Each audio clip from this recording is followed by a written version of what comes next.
So my truck cap is taking a little longer than I expected, partially because I changed the order. Partway through I asked for lockable rails on the top of the cap. Plus I ordered just before Christmas, so it's going to take a little bit yet. I think it's important to do a little bit of research on the area you're going to go into. That's probably your first line of defense, just understanding what's out there that you could possibly come across. Honestly, I haven't seen a lot out there. I know the animals are there. I've heard wolves. I've had coyotes very close to me, but never really bother me. The only wildlife that really interferes with your camp are raccoons. They seem to set off my motion sensors a fair bit. But hey, that's okay. They gotta eat too. So currently, one predator we do not have to worry about too much are grizzly bears.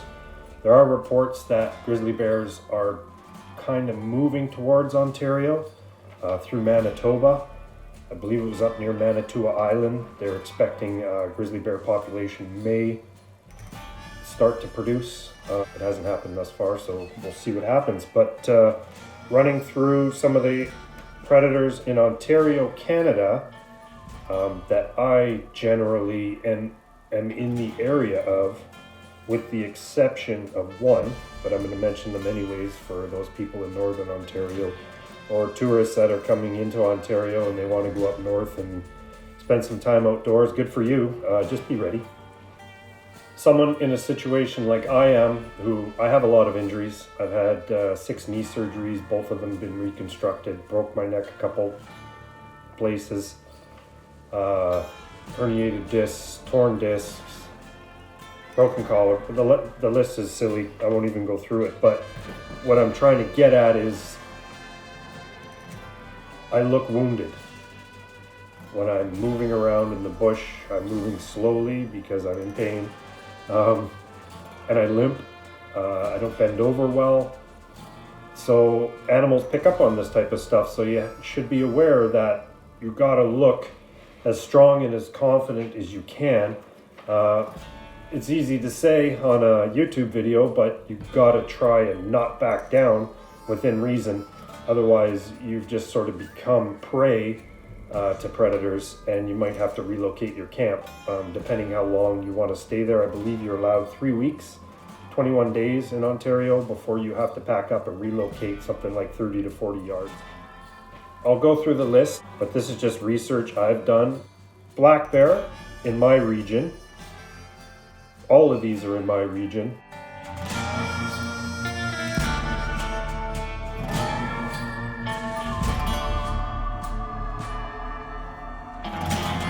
With the exception of the next one, which is polar bear. That's up in Northern Ontario.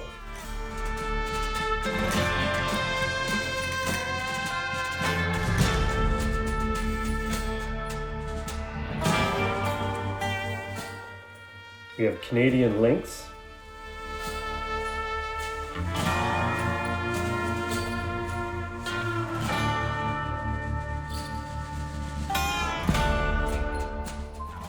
Bobcat.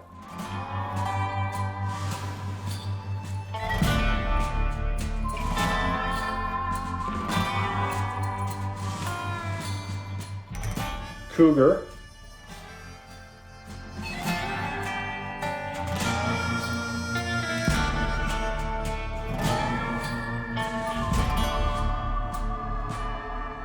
Coyote.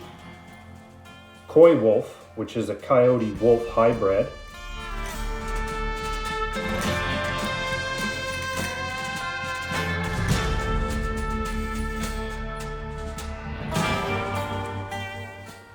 Gray wolf.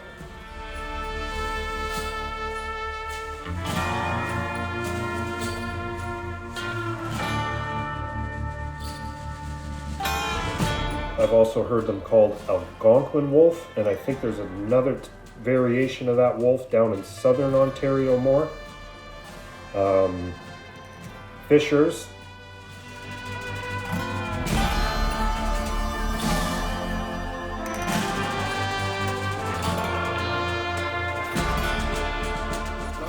issue for adults, maybe small children and small pets.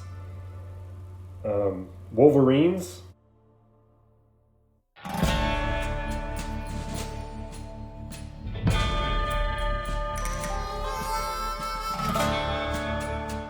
They're nasty. I've never seen one.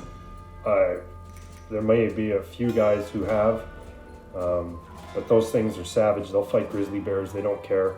Grizzly bears will back down. Badgers, the American badger.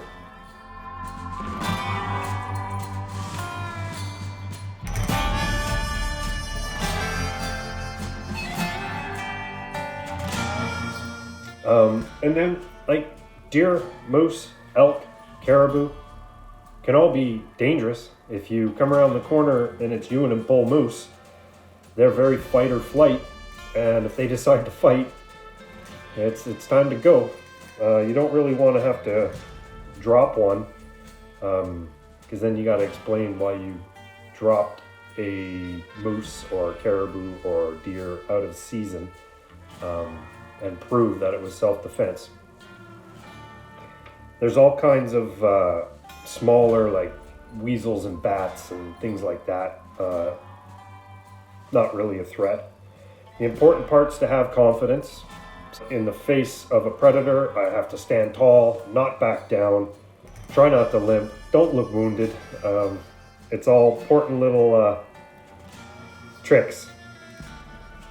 So what you can do right off the bat, first thing I do after I set up my tent, as long as there's daylight, is make sure I have a nice fire. I go shelter first, fire second, just for that very reason. A whistle, I carry a whistle right on my zipper of my winter parka. I use lights, motion sensors, so they're not keeping me awake, but if something comes in, they'll go off, and you have to be prepared for them to go off a fair bit because the woods come alive at night, and so they're going off all the time. It's usually just a raccoon or something. Dogs are going to be your first alert. Now in my case, I just have a puppy, so he's more bait than anything right now, so I have to protect him till he's, a couple years old, and he'll start to be the protector and my first line of, not defense, but they usually know something's in the area before you will. Your tools. You have hatchets, saws, all that kind of stuff. Stand tall, be confident, and start swinging an axe, and, things may back down from you.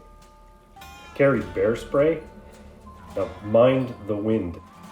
If the wind is blowing in your face, don't deploy the spray. Take a couple steps to the side, try and get the wind hitting you from the side if you can. Otherwise, you and the bear are going to be trying to figure out what's what. I carry a firearm suitable for this type of environment. I prefer a pump action. I carry a shotgun 12 gauge. It's a Mossberg 590, and I carry a wide variety of shells. I'll go through those. So to begin with, here's some of the lights I carry. Those are just very strong headlamps. That's a little cheap outbound lantern to the right of those headlamps. Got a Canadian Tire, but they work just fine. Lots of hours. A little lantern, a motion sensor. I have two of those kind of on each side of my camp, and then this here is just a Lucy light. I carry a couple of those because you can see the little solar panel there, and they charge themselves up, and this particular one lasts days, no problem. Here's some of the tools I have: a small limbing saw, a hatchet. That's my just walk around knife, as well as I bring out a tomahawk, keep that handy.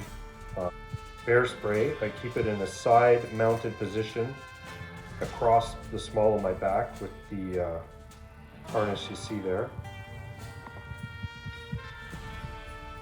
That's my ammo case with a lock. This is my Mossberg 590. It's kind of covered by my parka, but I just wanted to show you. Sorry if I'm shaking this around. This little whistle that I just carry on my zipper. Nice and loud, we give that a blast. So here's the ammo I carry. So this is just a belt I wear around my waist underneath my parka. Right here is just a Bear Banger. This is a rubber bullet. Then I go to double aught buck, and then these are just slugs. And I kind of match it on each side. This here, these are just emergency flares. So if I get lost or whatever, I can find a little clearing and use my shotgun to send out signal flares. So that's basically what I carry, or try to have handy at all times in the camp. I think it's important not to be afraid. Animals don't want anything to do with humans. If you do come across them, it's probably by chance. So just stand your ground and proceed with standing tall, making noise, hit the whistle, maybe fire off a Bear Banger. If it's a wolf if you see one wolf, check your six, because the rest of them are probably behind you, and sometimes wolves will act playful to try and lure your dog over. That's something to keep in mind. But that's about it. It's nothing too crazy. So good shelter, nice fire, tools, bear spray, some Bear Bangers or other noisemakers, a shotgun, lots of lighting. Hopefully that'll be plenty to keep you safe. Thank you for tuning in. Hopefully that was helpful for some people, and we'll see you out there.